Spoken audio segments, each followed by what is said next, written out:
Because being the greatest of all time is not just about winning. And that's what Jon Jones doesn't understand. It's about how you conduct yourself throughout the whole of your career. Are you willing? But I believe he should to fight against Aspinall, but I think he a little bit afraid of him, you know, because Aspinall is someone who can really stop him and beat him. Yeah, I mean, Shortly after a brief confrontation between Tom Aspinall and Jon Jones at a US airport, Aspinall has broken his silence and addressed the situation publicly. The British heavyweight made it clear that once he's done with his upcoming clash against Cyril Gane, he's setting his sights on Jon Jones. "It's nothing personal," he said. "I just truly believe I'm the better fighter. I know I can defeat you, and that's exactly what I'm coming for." Gun to my head, I would have said Jon Jones will beat him right now. Guess what? Tom has never been pushed into those championship rounds. Once he gets to those championship rounds, even now, say Cyril Gane pushes him 25 minutes. If he beats Cyril Gane, but he learns to go 25 minutes where that first time you feel that, yo, Tom hasn't got nothing to do for a third round. This statement follows months of confusion surrounding the UFC's heavyweight division. Tom Aspinall has also voiced his disagreement with the organization's decision to schedule Jon Jones against Stipe Miocic. "If you're truly the champion, then step up and prove it. I'm prepared," he said. "But before that, I need to take care of Cyril Gane first." Is he really good? I think he's good. He can beat Jon? That's a far. See, Jon has always been my favorite fighter to watch because I felt like any person he fought, he can do whatever he wanted to them. Granted, Jon is older, so, you know, if he gets through Stipe, which I think he will, he's gonna get through another training camp, right? Because the body's, you know, getting older and older. It doesn't, you know, fight like it used to. So I think Jon can. Israel Adesanya has openly questioned Jon Jones' recent actions, suggesting they don't reflect someone who's truly retired. On his YouTube channel, Adesanya asked why Jones was attending events like the one in Russia if he was done with fighting. "You don't travel halfway across the globe just to sit ringside at a combat event unless you're still involved," he said. Adesanya believed Jon is still keeping a close eye on the division and may even be in early talks behind the scenes. ESP, why is that fight not happening? Well, it could be for two reasons. It's either that Jon Jones is using a strategy to have more money. You could say it, GSP. Go for it. Come on, say what you want to say. If he has no intention of coming back, that's not right. Make negotiation happen or, you know, get things moving. Doesn't seem like... This statement followed Jon Jones' unexpected appearance at a major combat sports event in Russia. His unannounced visit raised eyebrows, especially as it came right after the UFC confirmed the interim heavyweight title bout between Tom Aspinall and Cyril Gane. Onlookers noted that Jones was seen in private discussions with individuals connected to different MMA organizations. While no official news has come from these talks, his trip and the silence surrounding it sparked speculation. Meanwhile, Joe Rogan weighed in on the UFC's decision-making. On his podcast, he voiced frustration. "You've got Tom Aspinall, potentially the most skilled heavyweight out there, and is being matched with Cyril Gane, who's already lost to Jones and Gane. This isn't what fans are asking for.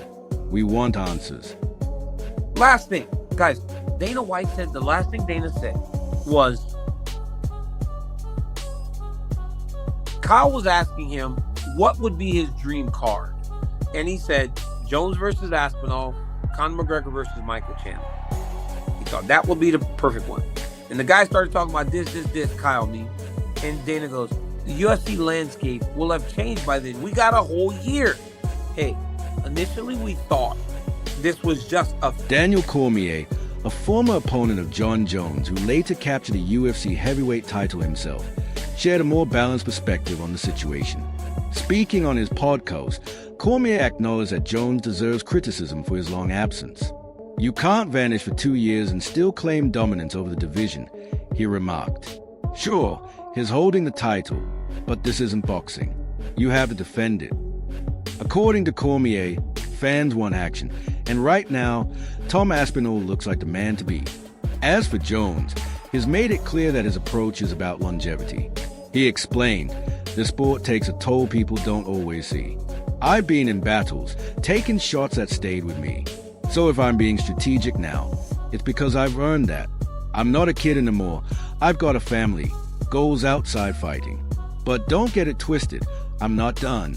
Right now was the time for Jon Jones to fight Tom Aspinall. Well, not anymore because he's retired now. Like he's. I would be shocked. Do you believe that? I think so. I think there comes a point in time in an athlete's career where, obviously he don't leave the house unless he's making $100,000. So he's obviously loaded with money, right? He had $30 million on the table to fight. No. And I think he's like, I think I'm done. I think for him, and that's why I told Tom Aspinall too. And I think I said it out loud. This approach is consistent with Jones' earlier remarks about retirement. While he has suggested that the Miocic matchup might be his last, he's also been non-committal. I'm not locking anything in, Jones said. When the moment comes, I'll follow what feels right. Meanwhile, interim champ Tom Aspinall hasn't backed off. Even though Jones has largely ignored the call-outs, Aspinall has kept the pressure on, expressing his desire to settle things in the cage. Adding to the tension, Gane has now stepped back into the conversation, claiming he's ready to defeat Aspinall and make him forget all about Jon Jones. Cyril tweeted that he thinks you should be careful what you wish for, and he'll see you in Paris. How do you think you match up against Cyril? I better be careful, apparently. Yeah.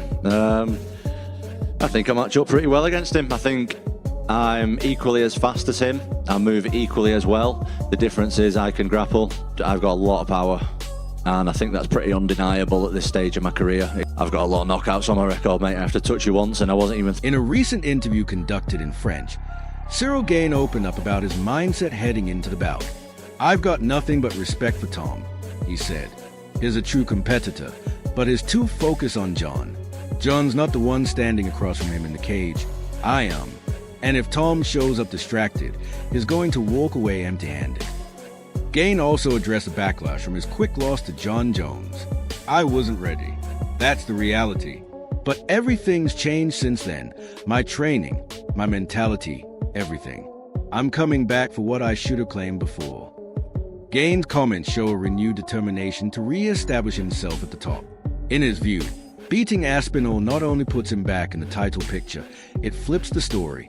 Everyone keeps talking about Jon and Tom, he said, but I'm still here, and I'm better now than I've ever been. He's like the longest running heavyweight champion in the history of the UFC, isn't he? But he's only like he hasn't fought anyone. I don't think it's going to happen, I think Jon gets a lot of money for being champion. I think the sponsors are not paying him a fortune, and I think he's just dragging along, keeping the belt as long as possible because it's worth that much money to him. I mean, Jon's often struggled with tall people who are good boxers. I imagine he'd probably, if he did fight him, he would... At the same time, contenders like Curtis Blades and Jailton Almeida remain close to the top of the heavyweight rankings, making the division feel more packed than ever. During a recent podcast appearance, Blades voiced his frustration. It feels like the heavyweight division is in limbo. Jon either needs to defend the title or step away. We can't keep waiting. So now the big question is, what's your take on this whole heavyweight situation?